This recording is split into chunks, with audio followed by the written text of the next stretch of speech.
Illegal तरीके से काम हो रहा था। यहाँ पे कोई मशीनरी नहीं थी और कुछ नहीं था। जितना ये एरिया आपको नज़र आ रहा है, करोड़ों का माल निकाल के बेचा गया है।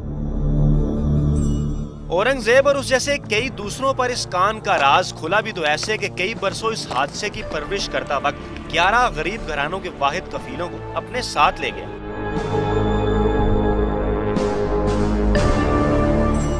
और यूं समा की टीम ने ये जानने की ठान ली कि एबटाबाद के इलाके तरनवाई की जमीन से सैकड़ों फुट बुलंद ये कान बीट के नाला के पहाड़ों अंदर कब से सरगोशियों में मसरूफ थी और आखिर इसकी तहों में छुपे खजाने का राज था क्या। इसको फास्फेट बोलते हैं हम लोग।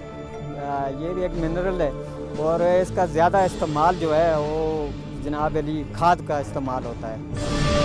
हजारा के पहाड़ों से फास्फेट की दरियाफ्त खासी पुरानी है। 80 की दहाई में बनाई गई ये कान हजारा फास्फेट कंपनी के दौर की याद दिलाती है, जब इन पहाड़ों से कानूनी, तकनीकी और साइंसी तरीकाकार से फास्फेट निकाला जाता रहा।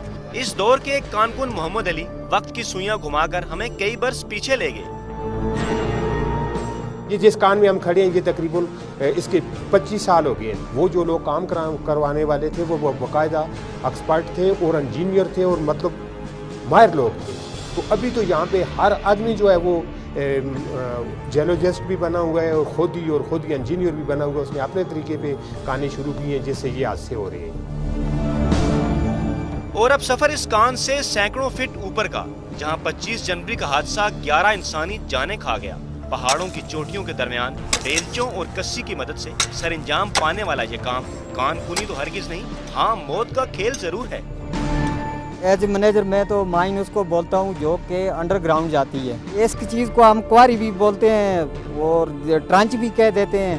ठीक है जी, ये ओपन काम होता है। ये ओपन काम चल रहा था जो चल रहा है।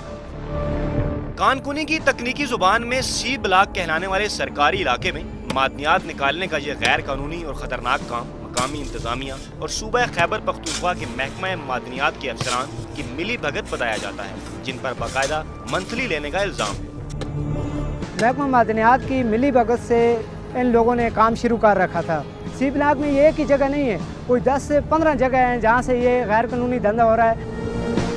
सरकारी अमलाक से करोड़ों के मादनी ज़खायर की दरियाफ्त का सरकारी रिकॉर्ड में कोई जिक्र नहीं। सरकारी मुलाजमीन और मकामी ठेकेदारों के माल बनाने के इस मंसूबे में 300 रुपए के दिहाड़ीदार मजदूरों की जिंदगी और मौत की भला किसको फिक्र थी।